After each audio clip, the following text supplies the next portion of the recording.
Hello and welcome! It is Vintage Super League Wildcard Week. I'm Randy Bueller. I'm joined by one of our four contestants, Rich Shea. How you doing? I'm doing great, Randy. I'm doing great.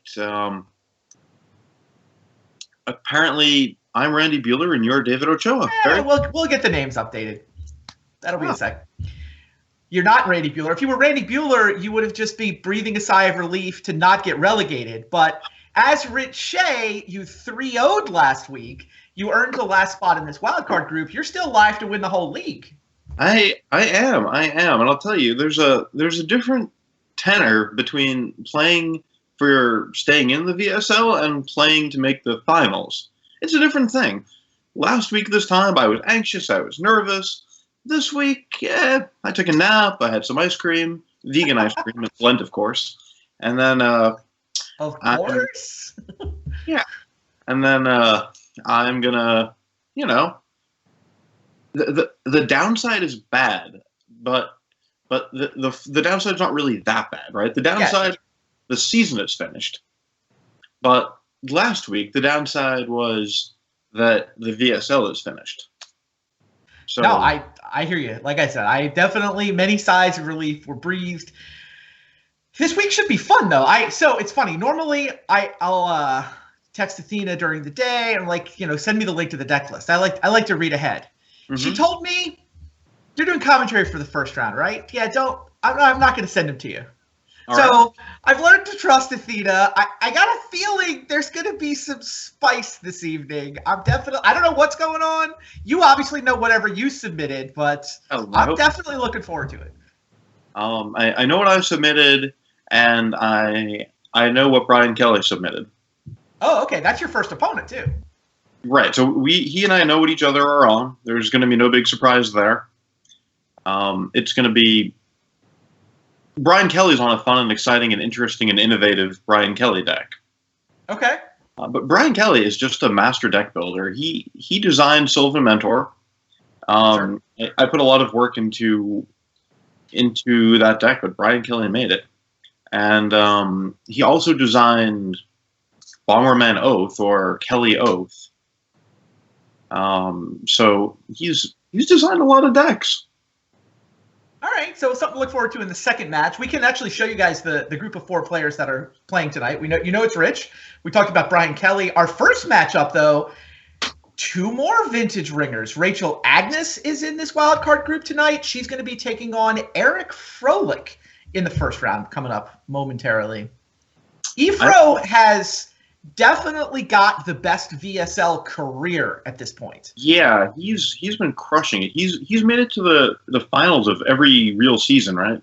The playoffs, yeah. I mean, he's been knocked out in the semis, I guess, but he's the only person to make the playoffs every year. He's also had a winning record every year, and as long as he fades the 0-2 tonight, he'll extend that streak again, because he's actually 4-2, but had the worst tiebreakers over the course of the season. So you, Rachel, and Brian are all 3-3 at this point, for whatever that's worth. I mean, it hasn't been a straight cut on records. We've obviously done the whole group system thing, but if you just look at what everyone has actually done, Eric is a match ahead of you guys. No, I mean, Eric's an incredible Magic player, and I think he's absolutely earned that incredible record that he's put up. We've been doing the group thing this year. Tonight is not the normal round robin that you may have seen for the last 6 weeks or so. We're just going to do a straight double round robin. I'm sorry, a straight double elimination, not double round robin. Double round robin would be miserable. We'd play, 6 rounds each? Just 12 rounds, no problem. The finals is actually double round robin, but it's spread over the course of 2 weeks. Wow, that's play round robin with one set of decks for the final, come back the next week, run it back. and that's how we're going to decide our winner. But one of you guys got to get there first. So double elimination tonight, 4-player double elim. You just keep going until you've lost twice, and if everybody else loses twice before you, then you get to go to the playoffs. That sounds good. That sounds good. So I don't know what either Rachel or Ifro are going to be on. I'm going to assume that Rachel's on Sylvan Mentor because I've only ever seen her play Sylvan Mentor. Reasonable. But this could be a great time for her to switch gears. I mean, I certainly tuned expecting that a third of my opponents would be on Sylvan Mentor. Only a third? Well, at least a third.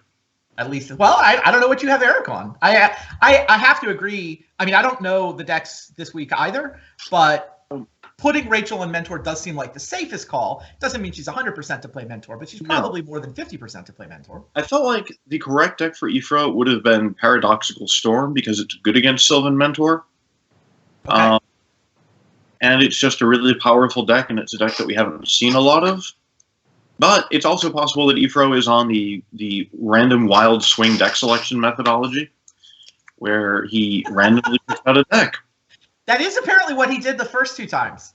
He just like literally rolled dice. Go back this many Vintage Daily events. Go down this many players in the list of finishers. Yeah, Submit that list. That's how you end up with some absurd pile that Brassman 4-0'd with. But sure, and it's scary. Yeah. Oh yeah. You're putting your fate in the hands of the fates, but it worked out. Yeah. So he's still here. So we'll see what he does. This weekend there was the EE tournament. I think it's Engineered Explosives. I'm pretty sure it's Eternal Extravaganza, but sure. It's also possible. I know the prize is good. I don't know if it's like an Engineered Explosives level of good, but they got like what 80 some for that tournament, right? It was. I don't remember the exact turnout. It was something like that. Yeah, it was something fairly large and tabletop vintage event at East Coast-ish. Yeah, it was in Maryland, I think. That's what I thought too. I wanted to say Baltimore, but I'm not 100% sure. Yeah. So it came down to Nick DeJohn winning it with Car Shops. That's his build of workshops featuring vehicles. See, they're not just for type. And he defeated Hank Zong on Mentor in the finals. And it came down to Nick DeJohn on the play, mulling to 3. And, really? Sorry, mulling to 4. Mulling to 4. Still. And 4 included Workshop Trinosphere. Oh, wow. Okay. That's exciting. That locked Hank out long enough for Nick DeJohn to take it down. So crazy. Yeah, it was pretty spectacular. Speaking of big vintage events, we do have the big monthly Power 9 event on Magic Online this weekend.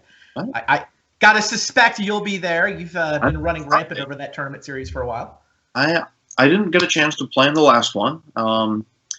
I think I should be able to play in this one. If I play, I'll probably stream it. Nice. Yeah, I currently expect to be playing on Saturday as well. So that's always a good time. Got to get some more vintage in. So can you tell us about the origins of your screen name, Mossdog Trainee?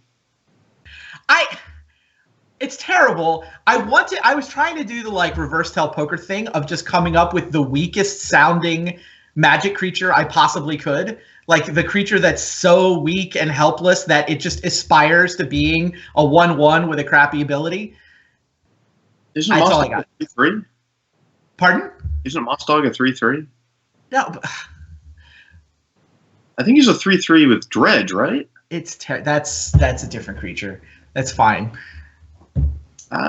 Someday I dream of being a crappy green creature. That was it didn't work, but now I'm stuck with it. Like I never bothered to rename the account, and I've just been playing on it so long that I'm stuck with this terrible name with no good origin story. You could decide that you were the lord of a creature type that has been apparently relegated from Magic. That's a much better origin story. That's probably my biggest Magic Online regret is my screen name choice. That's your biggest Magic Online regret? It's not a bad screen name. It's distinctive. I just wish I had a better story. No, that's pretty good. I mean, I've always loved ATOGs. They've always been my favorite ever since I was a little kid. I'm really clumsy. I break things. I was once over Brassman's house, someone literally twice my body weight was sitting in a chair for an hour. He gets up, I sit in it, it immediately collapses. And I think I stole a brass man a chair. So I spent my entire life with things jumping out of my hands, breaking. In science class, I broke a Bunsen burner. Just all kinds of terrible things. So you have gotten the +2/+2 a lot then? Oh, quite a few times, So, ATOG, I've always felt like I could identify with. And so, I remember playing a deck when I was a small child where I would feed all of my moxes to my ATOG and then try to berserk and win. And it wasn't usually very good, but when it worked, it was spectacular. And then they printed Fling, which made the deck even better. And to this day, my EDH deck is ATOG featuring every ATOG and all sorts of terrible cards that try to make them work. That works. Yeah. All right, trying to get an update. All right, we're having a couple of issues with getting the hand cam set up. So still going to be a couple minutes before we get the first match set up for you. It will be Eric versus... Sorry? We can still talk about Moss Dogs and ATOGs. It's fine. Yeah, Greater Moss Dog is the card you were thinking of. Oh, I was thinking of Greater Moss Dog. So just plain old Moss Dog is a 1/1. Okay, I see. Okay. I think from Mercadian Masks, if memory serves. So there's Moss Dog and there's Greater Moss Dog and there's Greater Gargadon. I'm still waiting for Gargadon. Right. Lesser Gargadon. Yeah. I don't know why we haven't seen that yet. Be a lot of Magic sets over the years. It's something to look forward to. I'm sure we'll get around to it. We should mention who's playing next week, by the way. We've got a couple of nice things queued up for you guys for next week. On the one hand, the playoffs. I mentioned this before. It's going to be It's going to be double round robin. Wow. Paul is going to be there. Rodrigo Tagores, Oliver Tew, and whoever wins tonight. They're going to play a full round robin next week. Then new set of decks come back the week after. Second round robin. Then we'll look at the total standings. If it's a clean winner, we're done. They win Season 6 of the Vintage Super League. Mm-hmm. If there's a tie, enough of these goofy tiebreakers, we're just going to keep playing more Magic until there's only one person standing as the Season 6 Vintage Super League champion. That sounds great, man. All these young guys in the finals. I will also say, speaking of next week, we may have a little special something. Yeah. I'm working on something. Are you? I am. Well, things are being worked on my behalf. I don't know. That's exciting. I'm not allowed to talk much. I'm allowed to tease maybe a little special something. I hope it's that Gush is restricted because that'd be great. That wouldn't be for next week, right? I'm with you, by the way. I got to say, I looked at those Eternal Extravaganza top 8 results you were talking about from last weekend. There's 5 Mentor decks in that top 8. Well, right? And if you think about it, I think that Workshop won, and the only reason Workshop is so broken is because of Gush. It's not that a card needs to go from Workshop, it's that Gush decks facilitate Turbo Xerox mana bases that really are vulnerable to stacks and other sphere effects in a way that a big blue mana base wouldn't be.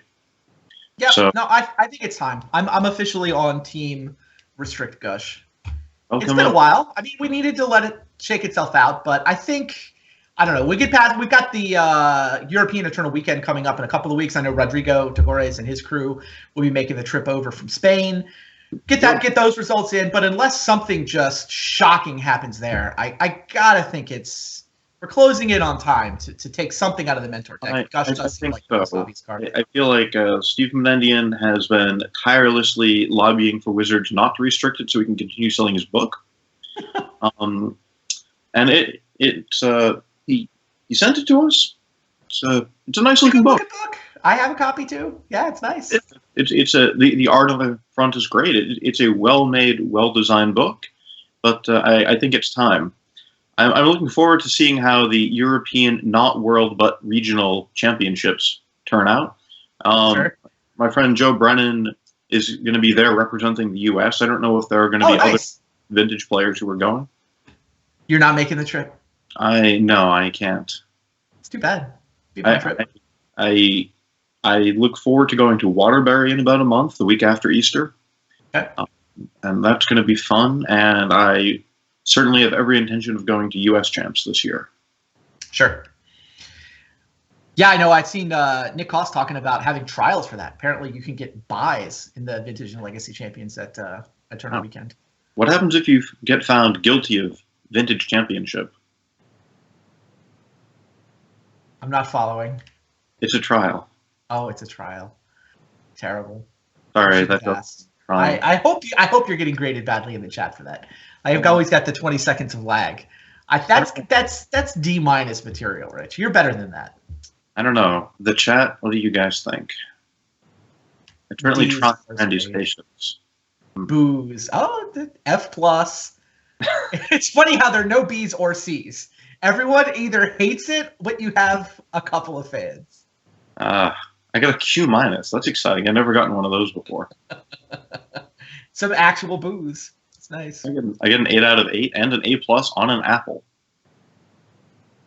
It's exciting. It does look like our hand cam problems are fixed, by the way. So Eric and Rachel's match should be up momentarily. All right. You've got mentor for Rachel. What do you have Eric on?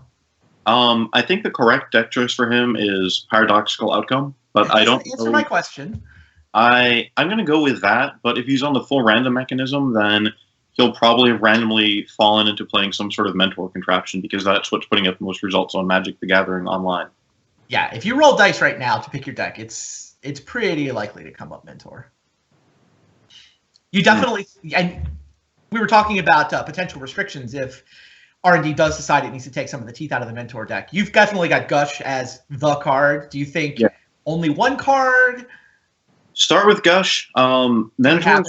Mentor's too good, but if you remove Gush, then Mentor gets a lot worse. And I think Paradoxical Outcome decks are actually healthy because they represent a viable combo deck. I could see hitting Mental Misstep. No, not Mental Misstep. Taxian Pro. But just start with Gush. Anything besides Gush is incorrect, and Gush is correct. Just start with Gush. I think I agree with you. I also had Probe as my second card, but I would start with just Gush. Enough talk, though. Time to actually play some Vintage. Let's head down to the first match. Here we go.